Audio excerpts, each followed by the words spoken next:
Bonjour à toutes et à tous, je suis ravie de vous retrouver dans une nouvelle vidéo de Thérapie consacrée aujourd'hui à ce fameux jeu vidéo Fortnite. Comment se fait-il que les enfants, les ados, les adultes puissent être aussi accros à ce jeu? C'est ce que je vous propose de voir aujourd'hui. Alors vous connaissez peut-être le principe du jeu, 100 joueurs qui sont parachutés sur une île déserte.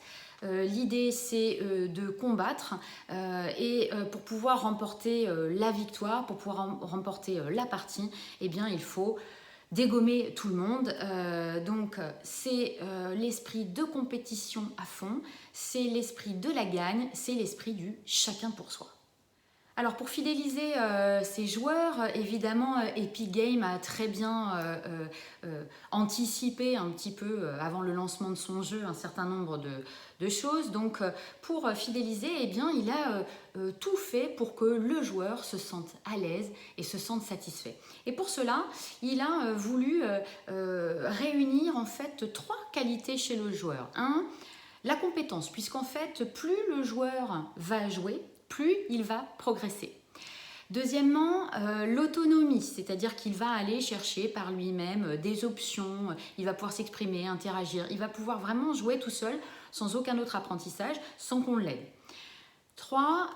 Tout ce qui concerne le relationnel, puisqu'il entre en communication, puisque c'est un jeu en ligne, il va pouvoir être constamment avec d'autres joueurs qui jouent en même temps que lui. Donc c'est un jeu qui suscite en fait autant de frustration que de joie, parce qu'il pousse le joueur à relancer continuellement la partie. L'idée évidemment là, c'est de gagner. Alors en quoi Fortnite peut-il devenir réellement problématique? Alors, le phénomène de réseau social créé par Fortnite, puisque je vous rappelle que quand l'enfant tue un des joueurs, alors il n'y a pas de sang, hein, c'est pas du tout, il n'y a pas d'hémoglobine, il n'y a rien, hein, voilà, donc du coup en tant que parent on se dit oh, bah, ça va, c'est pas violent. Mais l'acte, lui, est bien là, il est bien réel, on tue. Et lorsque l'on tue, il y a une petite danse de la victoire. C'est ce fameux floss, par exemple, notamment, entre autres danses, que vous avez vu inonder les cours d'école, les terrains de sport, les activités de vos enfants. Donc, vous voyez ce phénomène de réseau social, eh bien chez l'enfant, chez l'adolescent, il est très prégnant, il est là, il est très important parce que ça permet d'être intégré dans un groupe. Ça permet d'être reconnu au sein d'un groupe, et pas n'importe quel groupe, un groupe dans lequel il y a des millions de joueurs. Alors, passion ou addiction, le jeu vidéo? Une petite note par rapport à l'OMS. En juin 2018, l'OMS, qui est l'Organisation mondiale de la santé, a reconnu comme maladie l'addiction aux jeux vidéo. Donc vous voyez que ce n'est pas quelque chose que l'on doit prendre à la légère, puisque même l'OMS a décrété que oui, lorsque l'on est trop accro, lorsque l'on est trop dépendant et que ça entraîne un mal-être et une souffrance chez le joueur, eh bien c'est une réelle maladie qu'il faut soigner, qu'il faut prendre en compte et qu'il ne faut surtout pas mettre de côté et ignorer. Alors, un joueur addict, c'est quoi? Un joueur addict, c'est un joueur qui peut passer jusqu'à 30 heures par semaine, voire plus. Mais bon, voilà, dans la moyenne, un addict, on parle d'addict lorsque l'on est là, sur ce temps de jeu. Alors, comment vous allez pouvoir repérer l'addiction? Alors, il y a un certain nombre de choses que vous pouvez voir. Baisse des résultats scolaires. Il y a tout ce qui concerne un désintérêt pour les autres activités, alors que votre enfant avant était facilement à l'extérieur, jouait avec des jeux, des activités qui ne nécessitaient pas forcément un écran. Vous voyez qu'il est seul, qu'il a envie d'être isolé et de rester à la maison pour jouer.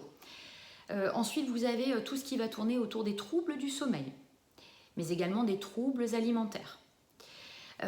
Donc, ça va entraîner chez l'enfant, au fur et à mesure que tous ces signaux-là, tout cela va se mettre en place, eh bien, ça va entraîner un véritable mal-être chez le joueur, qu'il soit enfant, qu'il soit adolescent ou qu'il soit adulte. Alors, l'idée ici, c'est de savoir finalement pour quelle raison votre enfant joue? Quel est son objectif? Est-ce qu'il le fait par plaisir? Donc réellement dans le jeu? Est-ce qu'il le fait par obligation? Quand il vous dit par exemple, bah non mais maman attends je suis obligée de jouer, on compte sur moi, enfin tu comprends là c'est essentiel, il en va de ma survie, enfin, voilà, il va vous trouver des excuses invraisemblables. Ou est-ce que c'est par refuge, c'est-à-dire pour fuir un autre problème dont vous auriez soit minimisé le fait, soit auquel vous seriez passé à côté, un problème d'ordre scolaire, un problème d'ordre d'estime de lui, un problème de violence peut-être, d'agression, d'harcèlement à l'extérieur de la maison, etc. Donc parfois l'enfant peut se plonger dans ce jeu pour ne plus avoir à penser à un certain nombre de problématiques qui lui pèsent réellement sur la conscience. Donc vous voyez, il y a un certain nombre de moyens qui vous permettent de repérer si votre enfant est tombé dans l'addiction, tombé dans la vraie dépendance par rapport à ce jeu Fortnite ou à n'importe quel autre jeu vidéo, mais celui-ci quand même, il interroge quand même, hein, il interpelle beaucoup. Ce que vous pouvez faire aussi, c'est lorsque vous êtes à l'extérieur de la maison pour des activités familiales ou autres, pendant quelques heures ou quelques jours, est-ce que l'enfant va vous solliciter? Est-ce qu'il va avoir besoin de se connecter, de jouer? Est-ce qu'il peut profiter ou pas pleinement d'autres types d'activités ou est-ce qu'il en est tellement dépendant que finalement il a du mal à vivre sans? Donc vous voyez, il y a un certain nombre de repères que vous pouvez prendre, que vous pouvez poser pour savoir où en est votre enfant par rapport à cette dépendance aux jeux vidéo. Alors maintenant, en termes de conseils. Alors les conseils à vous, parents, je vous rappelle que vous êtes parents et qu'à ce titre-là, vous êtes complètement responsable de ce qui se passe à l'intérieur de la famille. Ne cédez pas à la tentation de la facilité avec vos enfants. C'est sûr que quand ils jouent aux jeux vidéo ou dans les écrans, on a cette impression qu'ils sont tranquilles, ils sont cool et du coup nous aussi on peut vaquer à un peu plus de tranquillité, d'occupation sympathique sans forcément qu'ils soient sur notre dos, etc. Oui, mais du coup, voilà. Est-ce qu'ils sont vraiment tranquilles en train de jouer à ce jeu Fortnite? Est-ce que c'est vraiment de la tranquillité Fortnite? Vous allez voir que finalement, pas tant que ça. Alors en tant que parent, vous devez donc réagir et agir. Et voici les quelques conseils que vous allez pouvoir suivre. 1. Respectez la limite d'âge, s'il vous plaît. Lorsque le système européen de classification de l'âge met, vous savez, les fameux PEGI avec 6, 8, 12, 15, 18, etc., ces sigles-là qui sont sur les jeux vidéo, respectez-les. Pourquoi? Parce que s'il y a une limite d'âge, c'est bien que on sait qu'avant, c'est compliqué. Et je vous rappelle que Fortnite, c'est 12 ans auquel ce système européen a classifié l'entrée dans le jeu. 12 ans. Alors comment se fait-il qu'il y ait autant d'enfants de maternelle et d'élémentaire qui soient autant dans ce jeu? Puisque 12 ans, finalement, c'est quasiment l'entrée au collège. Deuxième conseil, ne laissez pas l'enfant jouer seul. S'il est isolé dans sa chambre ou s'il est isolé dans une pièce dans laquelle vous ne savez pas en fait ce qui se passe, c'est dangereux. Pourquoi? Je vous rappelle que l'enfant joue en ligne. Comme il joue en ligne, il va interagir avec n'importe qui, de n'importe quel âge. Donc, vous ne contrôlez pas les violences verbales, vous ne contrôlez pas la pression qui est mise, vous ne contrôlez pas la toxicité en fait qui règne autour de ces interactions constantes pendant le jeu. Et puis, vous ne pouvez pas en fait regarder votre enfant, l'écouter, essayer de le comprendre. Vous ne voyez pas ça. Alors que si vous mettez la console dans le salon, vous allez voir à quel point il peut s'énerver, à quel point il peut être complètement dépassé par le jeu, dépassé par l'émotion, etc. Donc, ça vous permet de garder un œil dessus, ça vous permet d'avoir une emprise, ça vous permet d'avoir un contrôle. Eux ne peuvent pas eux-mêmes se contrôler, ni en termes de timing par rapport au jeu, ni en termes d'émotion en fait, hein, d'imprégnation réelle dans le jeu. Donc ça, c'est vraiment important. Mettez la console dans le salon, comme ça vous voyez ce qui se passe, vous gardez le contrôle en tant que parent, c'est important. Troisième chose, contrôlez le temps passé à jouer. Le mieux en fait, c'est pour éviter l'addiction, trop de dépendance, eh bien, vous autorisez par exemple le mercredi et le week-end. Et vous autorisez sur 30, 60 minutes ou 2 fois 30 minutes dans la journée, vous voyez, de manière à limiter énormément le temps d'écran. Et puis, quand l'enfant rentre par exemple de l'école ou comment dire, de la garderie du soir ou autre, il ne jette pas son cartable par terre, hein, et là tout de suite, vite la console, vite le jeu, vite... Non, non, non, le jeu doit rester un plaisir. Le jeu ne doit pas commencer à s'installer comme ce qui va passer avant tout et tout le reste.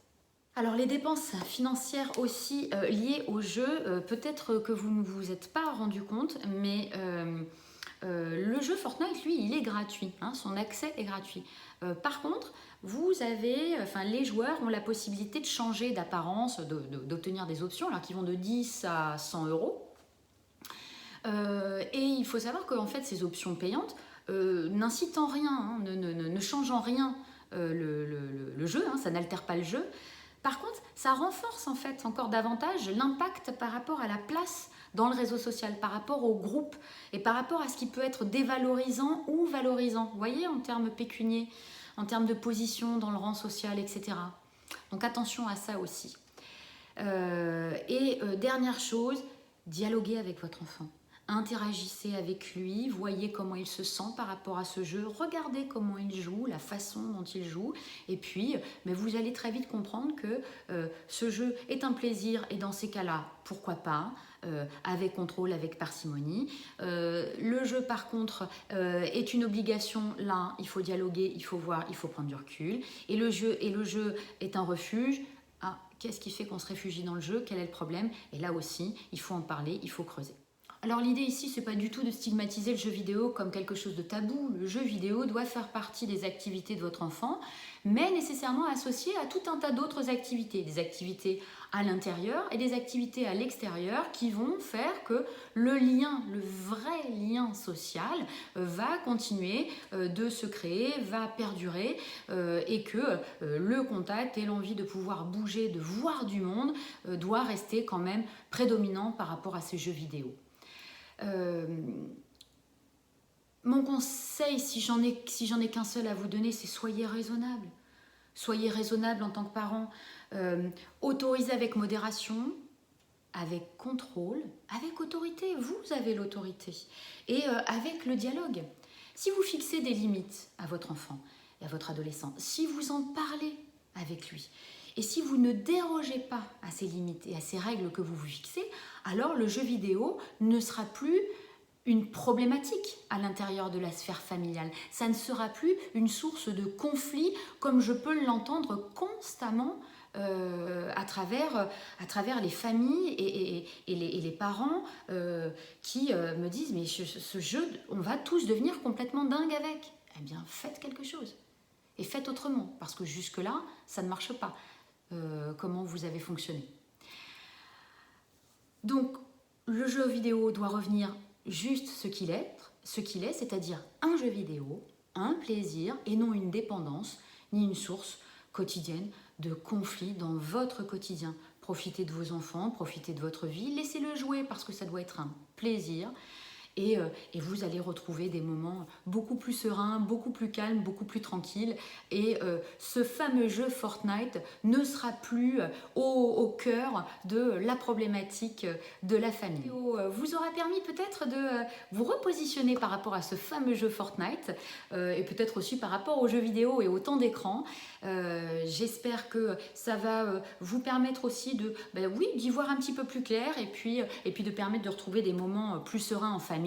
N'hésitez pas, si cette vidéo peut aider des personnes de votre entourage, alors likez et surtout partagez avec eux pour pouvoir aider encore davantage autour de vous. Dans l'attente de vous retrouver dans une nouvelle vidéo, je vous dis à très vite et je vous souhaite une vie calme, apaisée et sereine. À très bientôt.